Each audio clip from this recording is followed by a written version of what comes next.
Australia has a proud history of service. Time and again, we sent our best overseas into battles that helped forge the Australian spirit. And back home, again in the name of service, that spirit grew. The Repatriation General Hospital has been going beyond the call for over 70 years.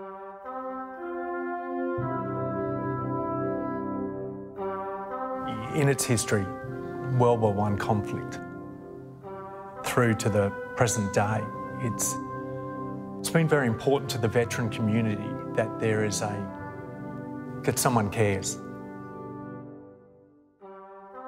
It was still a very military feel about it then. They all wore the same pyjamas, their beds all looked the same.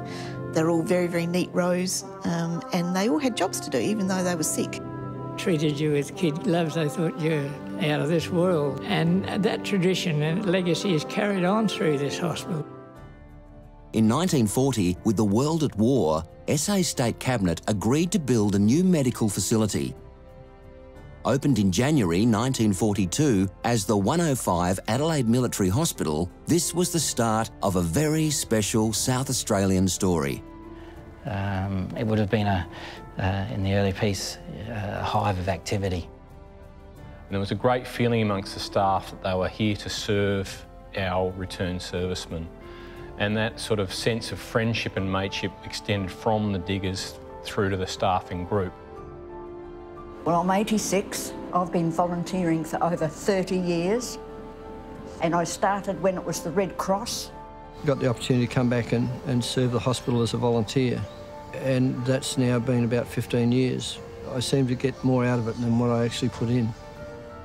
I've been a volunteer for many years, and I think I should help as many as I can. It was a safe haven. It was a rite of passage. The Repat was special right from the start.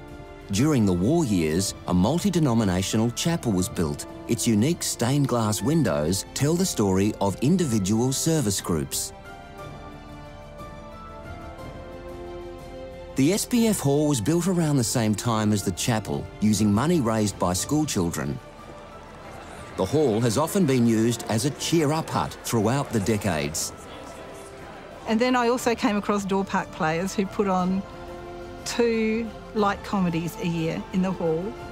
Despite a huge influx of returning soldiers, no one was turned away and temporary tent wards were established to cope with demand. The Repat's unique peace gardens were also created as a place to meet, reflect and heal. The rosemary plants were originally brought back from Gallipoli and planted in Keswick Barracks, and some took cuttings and planted them in the peace garden. Throughout its early years, growth, change and challenges were constant. But the hospital staff were quickly recognised as a community willing to go to extraordinary lengths to deliver whatever care was needed, regardless of the circumstances. You know, they come back with these significant injuries, and also it's not only just physical injuries, there's also emotional injuries as well.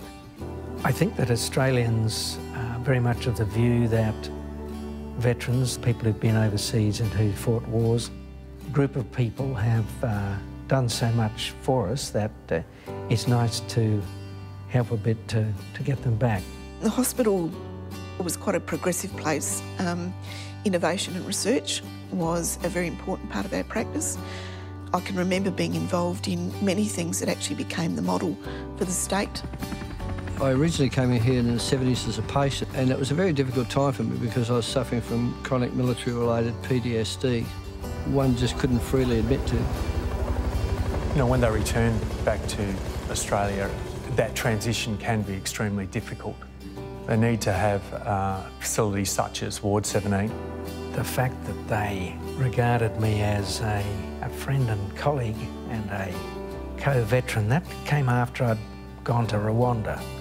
I was quite severely wounded in a combat operation in Afghanistan, and I was received by a former Vietnam veteran and a medical practitioner who understood me, who spoke my language. I think they felt that they could say more to me and I could probably ask more impertinent questions about their own history. If you talk to any veteran, what they're more often than not is not seeking glory or accolades. What they're seeking is respect. I was immediately brought into the world of disability by a bomb blast on my way to work. And it's 10 years this year, so I've been a double amputee for 10 years this year. It's not just the people that saved my life that morning. I also think that people have continued to save my life, and they are the people that helped rehabilitate me.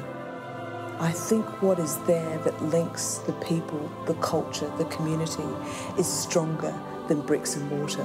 What's important now is that we take the spirit that's here, we take the dedication, we take the incredible sense of service and empathy, and we take that and we take that into our future.